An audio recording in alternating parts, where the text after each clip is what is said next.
Hello everyone, welcome back. My name is Samiksha, MBBS second year student at GMC Badaun.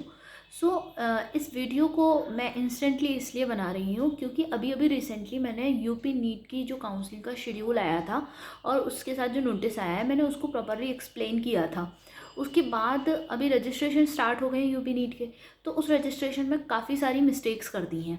ठीक है। और सबके बहुत ही कॉमन से डाउट हैं, लाइन लगा के एक ही डाउट है जो सारे लोग पूछ रहे हैं, इसीलिए मैंने ये वीडियो बना रही हूँ। ठीक है। तो जो मोस्ट कॉमन डाउट, दो बातें मैंने बहुत ज़्यादा नोटिस की। एक तो पहला कि नोडल सेंटर का रोल क्या है यहाँ पे। अब एक बात देखो कि नोडल, पहले तो एक बात समझो कि नोडल सेंटर पे होता क्या क्या है। नोडल सेंटर पे अब से पहले तक ये होता था कि डॉक्यूमेंट वेरीफाई होते थे, मतलब वहाँ पे बैठे होते हैं, वो आपके डॉक्यूमेंट चेक करते हैं, फिर उसके बाद चेक करते हैं, फिर उनके जो भी डिटेल्स हैं वो ऑनलाइन अपना वो सबमिट कर देते हैं। मतलब आपके जो डॉक्यूमेंट्स को चेक करने के बाद जो भी उन्हें लगा वो ऑनलाइन उन्होंने चढ़ा दिया। ठीक है।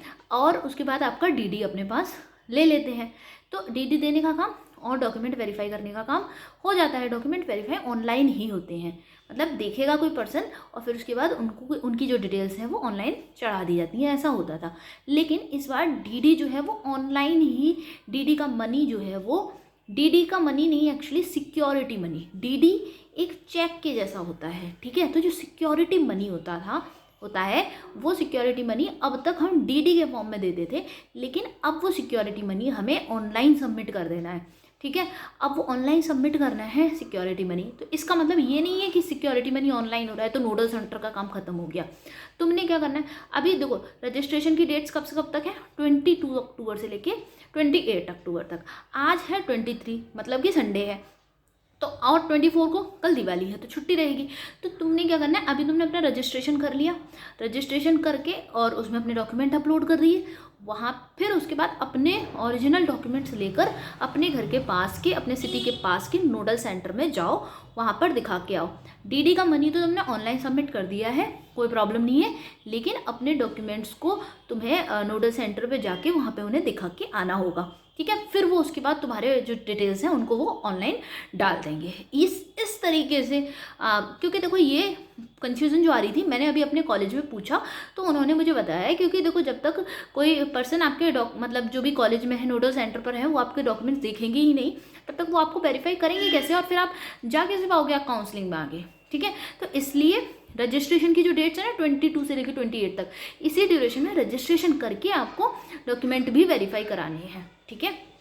तो ये समझ आ गया आपको क्या करना है। आपको क्या करना है कि रजिस्ट्रेशन कर दो और अभी संडे मंडे रहने दो, ट्यूसडे को जाना अपने पास के नोडल सेंटर पर और वहाँ पर दिखाने अपने डॉक्यूमेंट्स लेके जाना। ठीक है। तो एक बार क्लियर हो जाएगा, वहाँ पर पहुँच के जाके बात कर लोगे, क्लियर हो जाएगा क्या करना है क्या नहीं करना है। ठीक है। क्योंकि अभी अब एक तो ये वाला हो गया, दूसरी बात ये आ रही थी कि सिक्योरिटी मनी जो है वो सबमिट करने के बाद फी रिसिप्ट नहीं आ पा रही है, उस पर लेवल ऐसे करके लिखा आ रहा है। तो मे भी देखो सर्वर डाउन हो रखा हो सकता है कि एकदम से सारे लोग आ गए साइट पे, है ना, तो साइट मतलब काम नहीं कर रही है, इस तरीके से ऐसी कोई प्रॉब्लम हो सकती है। बट अब ये मत सोचो कि वहाँ से रिसिप्ट नहीं मिल पा रही, मेरे पैसे चले गए। अरे भाई, जब आपके अकाउंट से पैसे कटे तो आपके अकाउंट में तो एक वो आ गया ना प्रूफ कि हाँ कि आपके अकाउंट पे प्रूफ आ गया कि आपके अकाउंट से इस जगह पैसे कट गए हैं, तो आपके पास प्रूफ है। अगर कोई भी प्रॉब्लम होती है तो आप क्लेम कर सकते हो अपने पैसों के लिए, तो उसकी भी कोई दिक्कत नहीं है। और तीसरा जो डाउट था, वो तीसरी जो गलती कर रहे हैं वो क्या कर रहे हैं कि जो जहाँ पे अपलोड डॉक्यूमेंट करने वाली बात है, अपलोड डॉक्यूमेंट में नोटिस में साफ लिखा है 10th 12th की मार्कशीट, कैटेगरी सर्टिफिकेट और डोमिसाइल, ये 3 चीज़ें अपलोड करनी है। अब डोमिसाइल आपको कब नहीं करना, अगर आपने 10th 12th यूपी से किया है तो डोमिसाइल मत करो। अगर और फिर जब 10th 12th की मार्कशीट करनी थी तो वहाँ पर जो वर्ड लिखा हुआ है वहाँ पे लिखा है क्वालिफाइंग एग्ज़ाम की जो किया है, क्वालिफाइंग एग्ज़ाम मार्कशीट। तो तुम ज़्यादातर बच्चों ने क्या किया, नीट का रिजल्ट कार्ड अपलोड कर दिया है। नीट का रिजल्ट कार्ड अपलोड नहीं करना है। अभी एमबीबीएस में एडमिशन जो होता है ना वो 12th के लेवल पे होता है, 11 12th के बेसिस पे तब एमबीबीएस में एडमिशन होता है। तो तुम्हारा लास्ट एग्ज़ाम क्या था, लास्ट जो था तुमने वो 12th के बेसिस पे हो रहे थे, तो तुम्हें 12th की मार्कशीट अपलोड करनी है। ठीक है।